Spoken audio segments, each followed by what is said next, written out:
La placenta es un órgano que facilita el intercambio de nutrientes y gases entre la madre y el feto. Va a estar compuesta por dos componentes, una parte fetal que procede del saco coriónico, que es la membrana fetal más externa, y una parte materna que deriva del endometrio.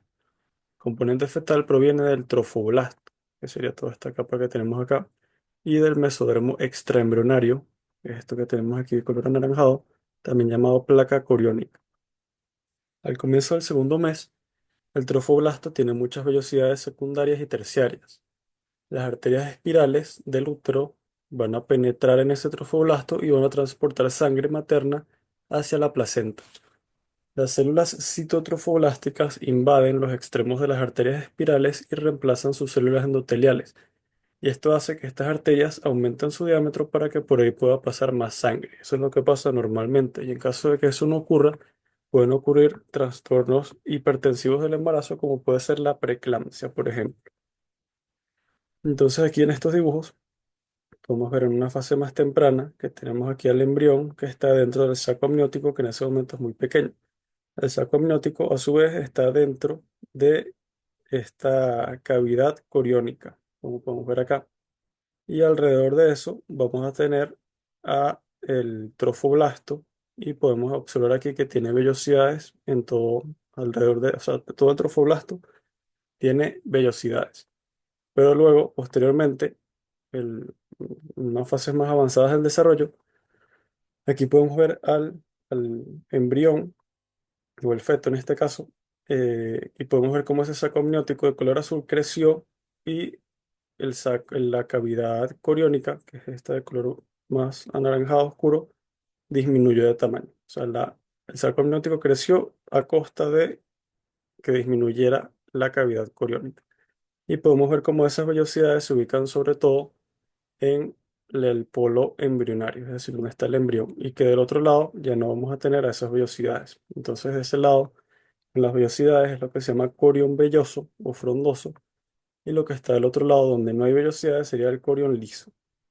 Y aquí podemos ver en fases más avanzadas, aquí tenemos el feto y podemos ver que la placenta está constituida por la parte materna, que sería la decidua basal, que es endometrio, y por el corión velloso o frondoso, que es lo que se formó a partir del trofoblasto, que sería la parte fetal. Y tenemos la vesícula umbilical, la cavidad uterina, el amnios, que sería esta membrana que está acá, y podemos ver cómo el amnios en este momento ya prácticamente se fusiona con el saco coriónico, o lo que sería el corión liso. Y bueno, también en cuanto a la decidua que está en el lado donde está el corión frondoso, es la decidua basal, y lo que está en el polo donde no está, el polo abembrionario, donde no está, o sea, del otro lado, opuesto al corión frondoso, esa decidua se llama decidua parietal. Y bueno, en ese momento en que se fusionan el amnios, que es esta membrana, con el saco coriónico, ahí constituyen a la membrana amniocoriónica, que rodea a todo el feto. Entonces, el corión frondoso y la decidua basal. En las primeras semanas de desarrollo, las vellosidades cubren toda la superficie del corión. Como ya he comentado, las vellosidades del polo embrionario forman el corión frondoso o velloso, y las vellosidades del polo abembrionario degeneran y se forma el corión liso. La decidua sobre el corión frondoso constituye la placa decidual, y la decidua sobre el polo abembrionario es la decidua capsular. Entonces, aquí tenemos esas vellosidades a todo alrededor, pero luego solamente van a estar en el polo embrionario, que es el corión frondoso, y en el otro polo, que es liso, ya no hay microvellosidades. Y aquí en esta imagen podemos ver ese corión frondoso, y el cordón umbilical, este es el embrión, pedículo del saco vitelino, el saco vitelino está ahí pegado al embrión, y tenemos al amnios, que sería esta membrana, y el corión liso. Entonces el amnios es esa membrana que está ahí limitando la cavidad amniótica. Tenemos otra imagen del corión frondoso, esta es una fase más avanzada en comparación a esta. Tenemos aquí al embrión, las asas intestinales, que como vamos a comentar más en adelante, en un primer momento, esas asas intestinales, la cavidad abdominal no es lo suficientemente grande, las asas intestinales crecen mucho y llega un momento en que sobresalen y están dentro del cordón umbilical, que eso es una hernia umbilical fisiológica. Y tenemos el cordón liso, y tenemos el saco vitelino que está pegado al embrión por el pedículo del saco vitelino. Y la única parte del corión que participa en el proceso de intercambio de nutrientes y de gases entre la circulación de la madre y el feto es el corión frondoso. El corión frondoso y la decidua basal en conjunto constituyen a la placenta. La fusión del amnios con el corión para formar la membrana amniocoriónica oblitera la cavidad coriónica. Esta membrana se rompe durante el parto. Entonces, recordemos aquí que en esta primera fase, o sea, el lado azul es la cavidad amniótica, la anaranjada es la cavidad coriónica. La cavidad coriónica va disminuyendo de tamaño porque aumenta de tamaño lo azul, que es la cavidad amniótica. Esa membrana que limita la cavidad amniótica es el amnios. Y el amnios, o sea, lo que limita la cavidad coriónica sería el saco coriónico.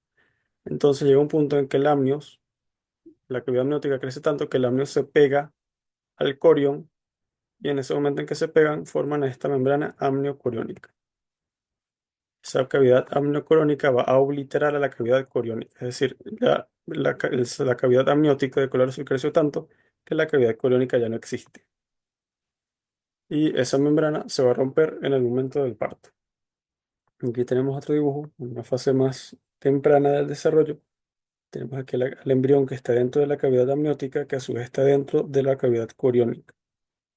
Y bueno, lo que está alrededor sería el corión que tenemos de este lado, el polo embrionario, el corión frondoso, y en el otro polo tenemos el corión liso. Luego tenemos a la decidua, que es el endometrio, y aquí tenemos a la cavidad uterina. Entonces, va a crecer la cavidad amniótica, que sería esta, se va a obliterar, o sea, va a desaparecer la cavidad coriónica, se va a fusionar el amnios con el corión, y vamos a tener a todo eso fusionado a la decidua parietal, al corión liso y al amnios fusionados. Y aquí lo podemos ver, aquí estaría la placenta que va a estar conectada al embrión, al feto por el cordón umbilical. Y aquí tenemos la pared y las membranas del útero. En cuanto a la estructura de la placenta, y aquí lo podemos ver en este dibujo, durante el cuarto y el quinto mes, la decidua produce tabiques deciduales que se proyectan en los espacios intervellosos. Lo podemos ver en este dibujo. Esta sería la pared del útero. Podemos ver esas arterias espirales que entran ahí hacia el trofoblasto. Y aquí vamos a ver que se forman tabiques que van a dividir a la placenta en esos compartimentos que se llaman cotiledones. Entonces, esto es un cotiledón que está separado del que está al lado por un tabique.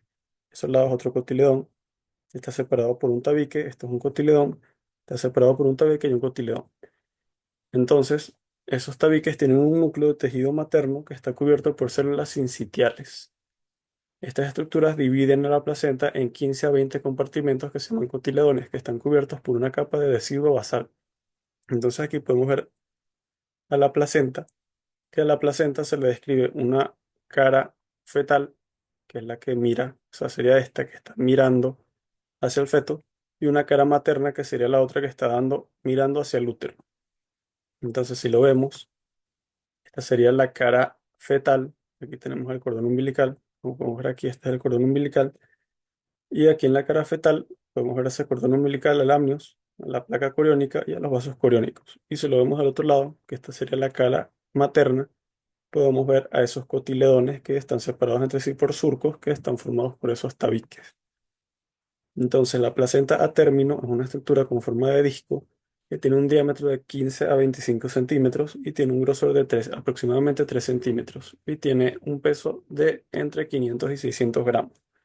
En el momento del parto, la placenta se desprende de la pared uterina y se expulsa unos 30 minutos después del nacimiento del niño, y esto es algo que se llama alumbramiento. O sea, en el momento del parto sale, o sea, se va a desprender. Al principio está pegada a la placenta, ahí al endometrio, o sea, la pared del útero, y en el momento del parto se va a desprender la placenta. Primero va a salir el producto, o sea, el niño, el feto, va a nacer, y luego, o sea, va a estar todavía, el niño ya nació, y ese cordón umbilical todavía va a estar pegado hacia adentro a la placenta que va a seguir dentro del útero.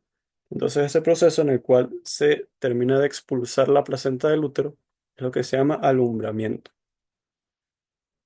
Y bueno, en esta imagen podemos ver aquí a los vasos umbilicales, a los vasos coriónicos y bueno, esto que ya habíamos comentado.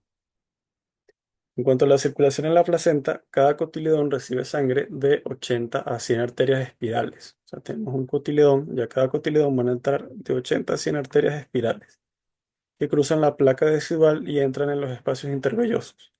Estas arterias llevan sangre oxigenada a las vellosidades y luego esa sangre es drenada en las venas endometriales. Al inicio, la membrana placentaria consta de varios elementos, que es lo que podemos ver aquí, en una fase más temprana. Un revestimiento endotelial de los vasos fetales, que sería la capa más interna, luego tejido conectivo en el núcleo de las vellosidades, luego una capa citotrofoblástica, que está aquí de verde claro, y más afuera una capa de sincitio. Y esa misma imagen es lo que podemos ver aquí. Y luego en una fase más avanzada, vamos a tener que a partir del cuarto mes la membrana placentaria se adelgaza porque el revestimiento endotelial de los vasos entra en contacto estrecho con el sincitio. Entonces esa barrera va a estar formada por endotelio de esos vasos que están adentro y por sincitio que está afuera. En condiciones normales, la sangre materna no se mezcla con la sangre fetal.